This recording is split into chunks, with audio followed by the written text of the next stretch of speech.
नमस्कार। उत्तर प्रदेश सरकार ने आबकारी नीति 2025-26 को मंजूरी दे दी है। इस नीति के तहत प्रदेश की स्थानीय शराब की दुकानें, कंपोजिट स्टोर, मॉडल शॉप और भांग की दुकानें अब ई लॉटरी प्रणाली से संचालित की जाएंगी। इस नई नीति की घोषणा राज्य मंत्री एमओएस नितिन अग्रवाल ने की। आपको बता दें कि कैबिनेट बैठक में चर्चा के बाद सरकार ने वित्तीय वर्ष 2025-26 की नई आबकारी नीति को मंजूरी दे दी है। इस नीति में सबसे बड़ा बदलाव ये किया गया है कि अब उत्तर प्रदेश में स्थानीय शराब की दुकानें, कंपोजिट स्टोर, मॉडल शॉप और भांग की दुकानों का आवंटन ई लॉटरी सिस्टम से होगा। राज्य मंत्री नितिन अग्रवाल ने जानकारी देते हुए कहा कि कल कैबिनेट बैठक में हमने आबकारी नीति 2025-26 पर चर्चा की, जिसे मंजूरी दे दी गई है। इस नीति के तहत सभी दुकानों का प्रबंधन अब ई लॉटरी के माध्यम से किया जाएगा।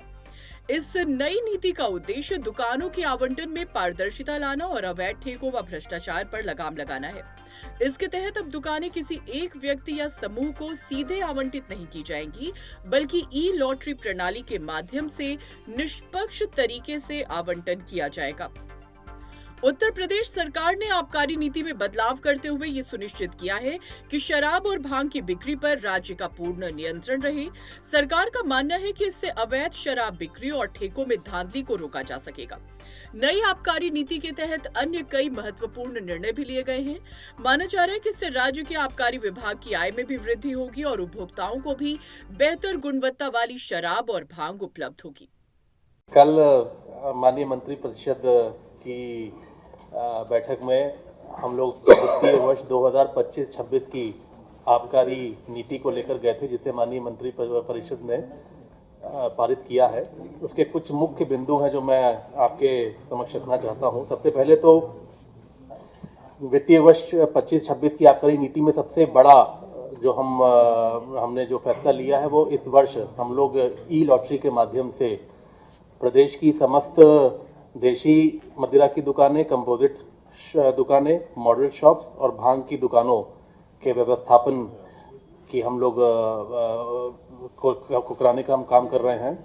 7 वर्षों से लगातार नवीनीकरण हो रहा था, लेकिन इस बार हम लोग ई लॉटरी के माध्यम से इसको व्यवस्थापन की प्रक्रिया को आगे बढ़ा रहे हैं।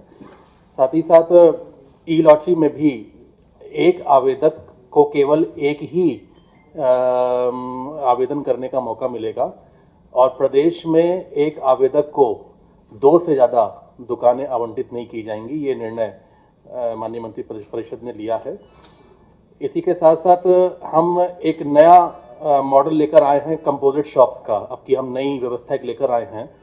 कंपोजिट शॉप्स का मतलब ये है कि हमने इस बार जो बियर की जो अलग शॉप दुकानें चलती थी, फॉरेन लिकर की अलग दुकान चलती थी और IMFL की, इन सबको कंपोजिट, इनको एक हमने दुकान करके एक बड़ी दुकान का स्वरूप दे दिया है, जिसमें अगर कोई कस्टमर जाता है तो उसको एक ही दुकान पे सारी चीज़ें उपलब्ध हो जाएंगी। इसको हम लोग पहली बार लेकर आए हैं।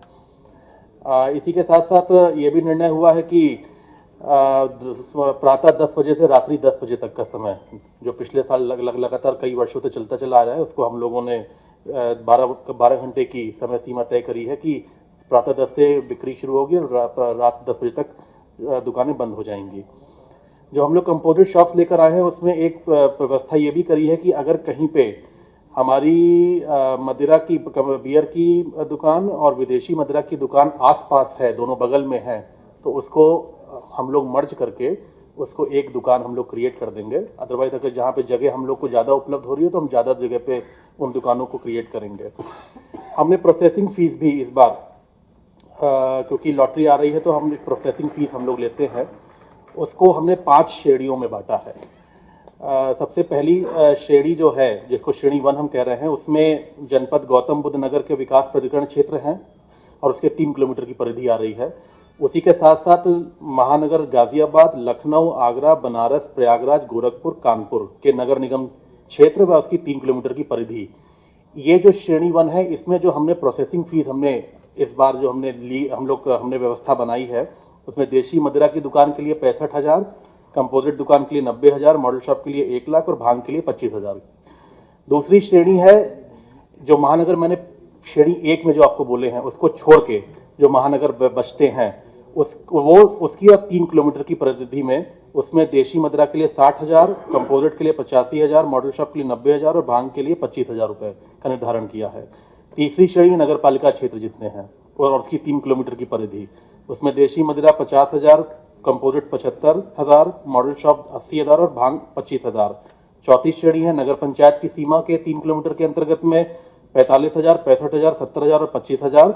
और पांचवी श्रेणी आखिरी है वो ग्रामीण क्षेत्र है जो आता है, उसमें देशी मदिरा 40,000, कंपोजिट 55,000, मॉडल शॉप 60,000 और भांग का 25,000 रुपये का हम लोगों ने निर्धारित किया है। अब की बार ये निर्णय लिया गया है कि जो पिछले सालों के तरीके से जो हमारी एक यूपीएमएल की कैटेगरी थी कंट्री लिकर में, जिसको हम लोग उत्तर प्रदेश जो ग्रेन बेस्ड हम लिकर बना रहे थे, वो पहले शीशे की बोतलों में आता था, लेकिन इस बार कंट्री लिकर की दोनों श्रेणियां, चाहे वो ग्रेन बेस्ड हो और चाहे वो मोलेसिस बेस्ड हो, दोनों श्रेणियों को हम लोग ने ग्लास को हटाकर हम लोग ने टेट्रा पैक में कर लिया है। एसेप्टिक पैक में ये कंपल्शन हो गया है, अब ग्लास को हमने हटा दिया है, क्योंकि टेट्रा पैक आप जानते हैं कि वो सेफ ज़्यादा होता है, उसमें मिक्सिंग की पॉसिबिलिटी बिल्कुल कम नगण्य हो जाती है, उसमें मिक्सिंग नहीं हो सकती है। 4 श्रेणियाँ, जैसे कि हमने 4 श्रेणियाँ बनाई हैं इस बार, 25 की श्रेणी है अल्कोहल की, कंट्री लिकर की 25 की श्रेणी है, उसके बाद 36 की श्रेणी है, ये दोनों तो मोलेसिस बेस्ड है।